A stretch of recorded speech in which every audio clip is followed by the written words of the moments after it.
Hey everybody, it's Professor Snart here checking in for our English 1152 poetry class. Goes fast. You're probably discovering that quickly, right? Okay, so it is Wednesday, June 5th as I'm recording that, so we're kind of just in the midst of past the main work due date for Unit 2, finishing up replies, and you're probably jumping into Unit 3, which is what I'm going to talk about today. So again, always good to keep an eye on those due dates. We're almost like halfway through our class already. It's kind of amazing. Anyway, so we did some introductions. We kind of thought a little bit about poetry kind of really broadly here in terms of how it's so everywhere, even though it's kind of nowhere at the same time, and then did some work with terminology, some of which is, terms you probably heard before and already knew definitions to, others a little more esoteric, but it helps to have that working vocabulary as we analyze poets and poems and kind of communicate within our class here. We don't need to be super formal by any means, but just to use that terminology effectively is, I think, helpful. So Unit 3 involves getting into sort of poetic forms. So one of the most well-known, right, famous or infamous, depending on how you think about it, is the sonnet. So we're going to start with that. There's a couple different types of sonnets. They're related. There's the Shakespearean or Elizabethan or English sonnet, and then the Petrarchan, named for Petrarch, the guy who kind of invented or popularized the form in 16th century Italy. So you can read up on the rules surrounding each of these through the links to the Wikipedia pages here, even though I walk through the rules at length below here. But you can kind of read up on them if you're interested. We're going to do some reading of various sonnets, some old and famous by Shakespeare himself, others from the British Romantic era with William Wordsworth here. Elizabeth Barrett Browning's How Do I Love Thee is a fairly famous poem, even though people don't necessarily realize it's a sonnet.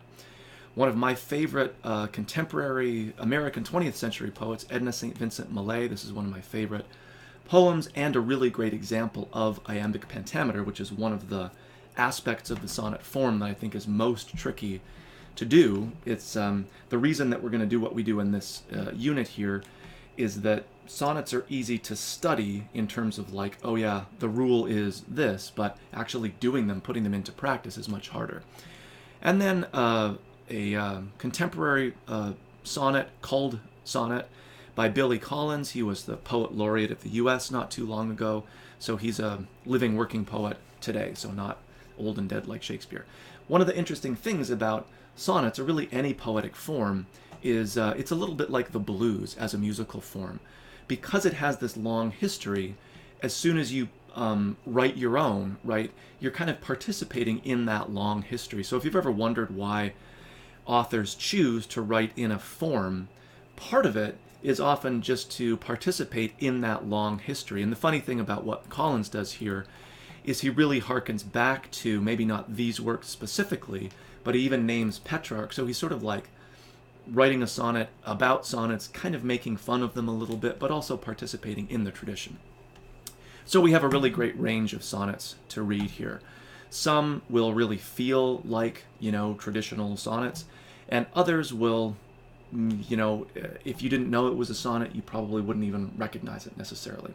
The other fun thing to note is that despite the fact that we're going to really harp on the rules of the sonnet form in this unit, you'll see that the authors that we have here, including Shakespeare himself, often deviate from the rules. So it's good to understand the rules, and we're going to practice them here. But it's also important to notice that there's still a lot of flexibility in terms of how certain authors, work within that form. Sometimes breaking the rules at critical moments, right? Like intentionally. It's not that they screwed it up or forgot the rule or something like that. Okay, so the sonnet form here is 14 lines. It's divided into these quatrains. Again, a terminology thing that we can begin to use. In other words, sets of 4. Any 2 lines together is a couplet, so we have a couple of couplets to make the quatrain, those 4 lines. The rhyme scheme works across the quatrain, so we have A, B, in other words, one sound here, a different sound here, and then the repetition of the sound. And when we have something like love and remove, if the sonnet is old enough, sometimes it's just a matter of pronunciation that makes it sound a little bit off. But there are certainly cases where authors will intentionally use a rhyme that doesn't quite work, or it sounds a little bit like the other word, but it's not exact.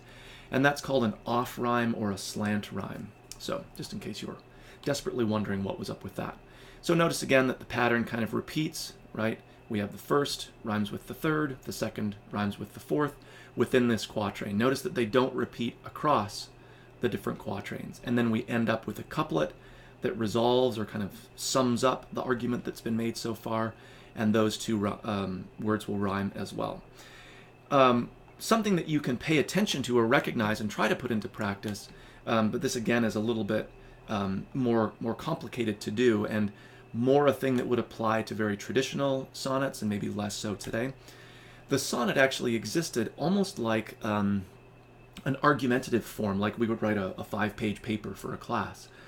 Authors would write sonnets to put forward an argument, and so the first quatrain sort of lays out the premise, almost like an introduction, a couple of what would be the equivalent of body paragraphs here, where you sort of develop or vary the idea, provide some examples, and then you wrap things up in your conclusion with the sort of summation. So we start with the premise, we kind of dive into the weeds here, and then we get to that summation. So it's all fairly straightforward. The rhyme scheme is easy to see. The number of lines, 14, you can count those. But it's really the iambic pentameter that's the tricky part. And so I've laid it out here. I talk about it at length in this video, which actually repeats a lot of what I just said. But I'm not going to get into the iambic pentameter part now. I'm going to let you watch the video and try to figure that part out. So if you've already posted a poem and you didn't attend to the iambic pentameter, that's a problem, because that's kind of what we're trying to do here. So even though these authors and many others will actually break the rules intentionally, they know the rules, but they're going to manipulate them. We are, as our study of in our study of sonnets, we're going to try to use the rules or follow them as closely as possible. So that includes the metrical device, the iambic pentameter. And I can kind of eyeball, by looking at a poem without even reading it, if your lines are like super short, then there's no way you can fit enough metrical feet or metrical units in that line to equal the iambic pentameter. So you might want to revisit that if maybe you didn't catch it the first time. So we are first going to read aloud a sonnet, kind of perform as best you can, where you're recording yourself. You don't personally need to be on the camera, but we do want your voice in the back of it. You can have on camera anything that you think relates to the sonnet that you're going to read, and obviously you're choosing from the ones that are assigned here for our text reading. So this is our opportunity to really analyze a sonnet in terms of thinking about, like, what is the author trying to communicate? What's the persona or the voice, or kind of like what's the character that's speaking these words? So again, we're not Shakespearean actors and we're not film producers, but do your best. Don't just read the lines and a blank screen. That's really boring. Try to really perform it, like really get into it. And what's really fun actually is when we have multiple people who've chosen to perform or do the same sonnet, but they interpret it differently, and that's totally cool, right? That's kind of the fun thing of the type of study that we're doing. And again, make some creative choices about what's on your screen. If you've never done this kind of stuff before, it's actually really straightforward to do as far as recording, right? Building out your, ultimately building this into your portfolio page. But I can help with any tech stuff that you might get stuck with. Obviously, you need to reach out to me sooner rather than later, so we're not bumping up against that due date. So reading aloud, kind of a sonnet, this is the way that we're going to analyze the sonnets, by actually performing them. And it's really cool to hear your classmates perform them too. Listen to 2, reply using the discussion board, and say what you like. We're not going to critique each other's performances here. Certainly in other aspects of the class, we can provide maybe different interpretations or opinions, but we're not going to be like film critics all of a sudden. Now you're going to write a sonnet. Yep. So we're going to put into practice all those rules.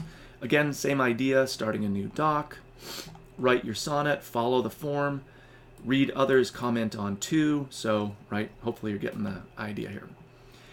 And now we are going to investigate, or you are going to investigate and report out on a different poetic form, and there's tons of them. You can just Google to start finding the various examples here. Find a poetic form. It should be a real form with like rules. You're going to find some examples of published work in that form, and then write one of your own, right? So again, I'm a huge fan of actually writing poetry as a way of studying poetry. In fact, those two things I don't feel like can ever be unbundled. I happen to teach creative writing here as well at COD, and so my literature classes like this one involve a lot of creative writing, and my creative writing classes involve a lot of study and analysis of literary works. So they're really inextricable to me. And now, to wrap it all up, you build out your portfolio and add all that work that you've just done. So there's lots going on in this unit. The reading of the sonnets, the performance of the sonnet goes here, the writing of a sonnet, and then the investigation, reporting out, and writing in a different poetic form. And again, there's tons to choose from out there. Okay, so hopefully you have a good time with it. Again, whenever we're writing poetry, I'm never really judging you as a poet. I mean, that's not something that you took the class for or maybe have any experience with, but it's a great opportunity. What I'm looking for is, again, investment of time, attention to the details of our course, like applying the rules of the sonnet, for example. It's not about, is your sonnet great poetry? You might surprise yourself, honestly, but that's not really what I'm looking for. And again, I'm always looking for really good investment in the replies. So not just a couple sentences, not just really surface generic stuff. And because Blackboard like timestamps everything, if your replies are like 2 minutes apart from each other, it just doesn't give me the sense that you've really invested much, and they're just a sentence, so that's like kind of skimming the surface. Okay? So as always, especially as we get deeper into our course, if you have any questions about the content stuff, maybe about the technology stuff, by all means, shoot me an email and I will get back to you as soon as I can. We'll just revisit our due dates real quick before I sign off here. So again, it's Wednesday, June 5th when I'm recording this. Just finishing up reply part of Unit 2 and jumping into Unit 3. And again, we move fast, so it's like we're almost coming up to midterm, if you can believe that. All right, I'll talk with everybody soon.